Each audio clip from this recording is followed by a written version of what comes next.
Perkenalkan, nama saya Clarence Kalistang dari kelas 11 Kimia 2. Kali ini saya akan meresensi film drama yang berjudul Meng Hui Da Qing atau Dreaming Back to the Qing Dynasty. Adapun identitas dari film tersebut yaitu yang pertama sutradaranya yang bernama Li Guoli, yang kedua penulisnya yang bernama Wang Lichi, dan aktor utamanya terdiri dari Wang Anyu yang berperan sebagai pangeran ke-13 yaitu Yin Xiang, Li Lanti yang berperan sebagai Yala Ta Mingwei atau Yuni, Xin Yunlai yang berperan sebagai pangeran ke-14 yaitu Yin He, Sun Anke yang berperan sebagai Yala Ta Minghui. Film ini terdiri dari 40 episode yang berasal dari negara China atau Tiongkok. Tahun penyutingan film ini yaitu pada bulan Desember 2018 sampai April 2019. Alasan saya meresensi film tersebut yaitu alur ceritanya yang menarik, yang dimana membuat orang penasaran bagaimana seseorang bisa menembus ruang dan waktu dan kembali ke 300 tahun yang lalu. Selain itu, saya pun cenderung tertarik dengan film tradisional yang dimana permainan politik mereka yang sangat tersembunyi dan direncanakan, yang tidak bisa dilihat di depan mata dan tidak bisa terpikirkan oleh orang lain maupun diri kita sendiri. Jadi itu sangat membuat kita penasaran dan ingin mengetahui akhir dari ceritanya ataupun rencana yang direncanakan oleh mereka. Sinopsis dari film tersebut. Film ini menceritakan seorang gadis biasa dari abad ke-21 yang bernama Xu Changwei yang tersesat di kota terlarang, dan uniknya ia menembus ruang dan waktu dan kembali ke 300 tahun yang lalu, yaitu pada zaman dinasti Qing yang dipimpin oleh Kaisar Kangxi. Kemudian ia dinamai dengan Yala Ta Mingwei dan ia bertemu dengan pangeran ke-13 yang bernama Yin Xiang, yang dimana pangeran tersebut jatuh cinta kepadanya. Begitu juga dengan pangeran keempat yaitu Yin Zhen dan pangeran ke-14 yaitu Yin He.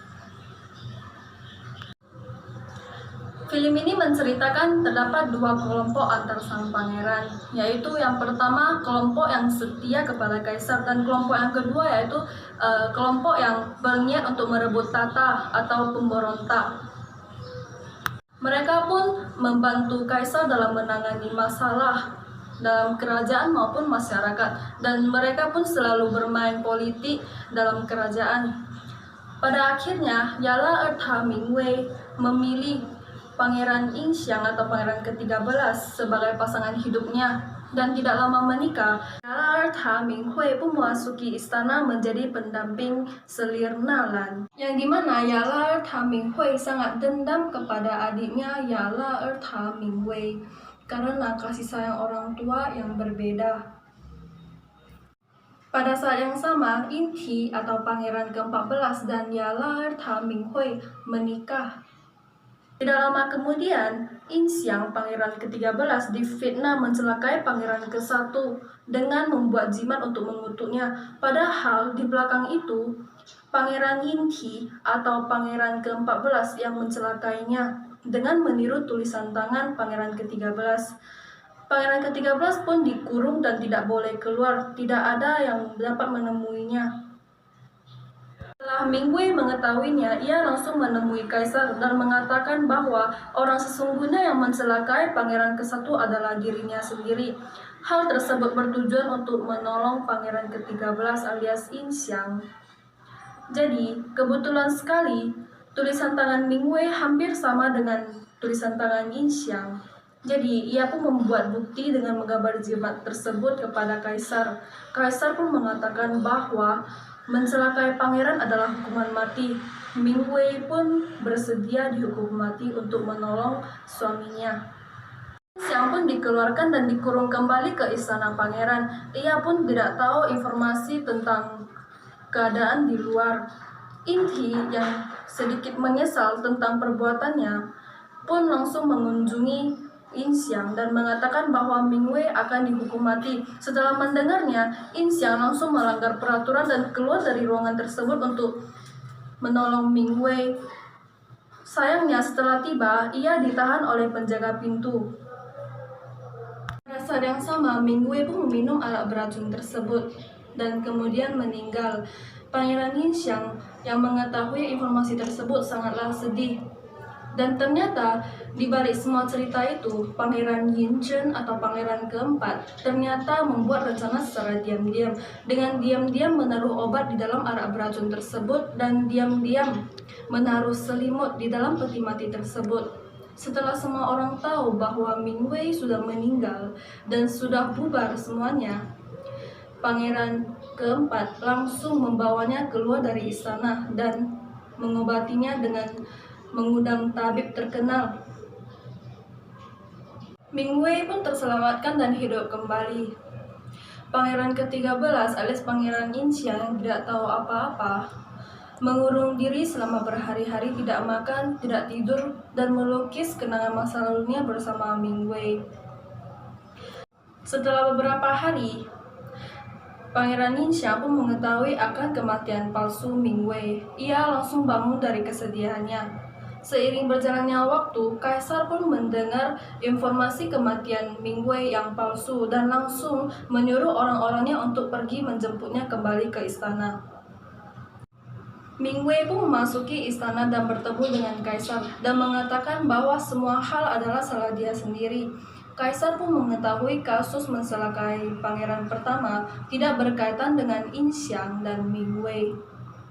Kemudian Kaisar bertanya, "Mengapa kamu selalu membela orang lain dan menyalahkan diri kamu sendiri?" Ming Wei pun menjawab pertanyaan dari Kaisar dan mengatakan, "Setiap orang memiliki orang yang disayangi. Wajar jika kita membela orang yang kita sayangi. Begitu juga dengan Kaisar." Kaisar pun tahu dan memaafkannya serta memenuhi keinginannya dengan mengganti namanya menjadi Yining. Ia tidak lagi bernama Yala Ertha Ming Wei karena Yala Ertha Ming Wei sudah mati dan sudah dihapuskan. Yining pun kembali ke kediamannya bersama Pangeran Yinxiang. Setelah beberapa hari, terdapat pertandingan polo yang diadakan di istana kerajaan, yang dimana pertandingan tersebut hanya khusus untuk wanita saja. Dan Yining, Ertha Ming Hui, dan para selir semuanya ikut berpartisipasi dalam pertandingan tersebut. Sebelum pertandingan dimulai, kuda Yining tiba-tiba mengamuk dan hampir membuat Yining terjatuh. Pangeran Yinxiang yang melihatnya langsung naik ke kuda tersebut dan ingin melindunginya. Pemana yang ingin memanah kuda tersebut tidak sengaja memanah kakinya Pangeran Yinxiang yang membuat Pangeran Yinxiang cedera selama berhari-hari.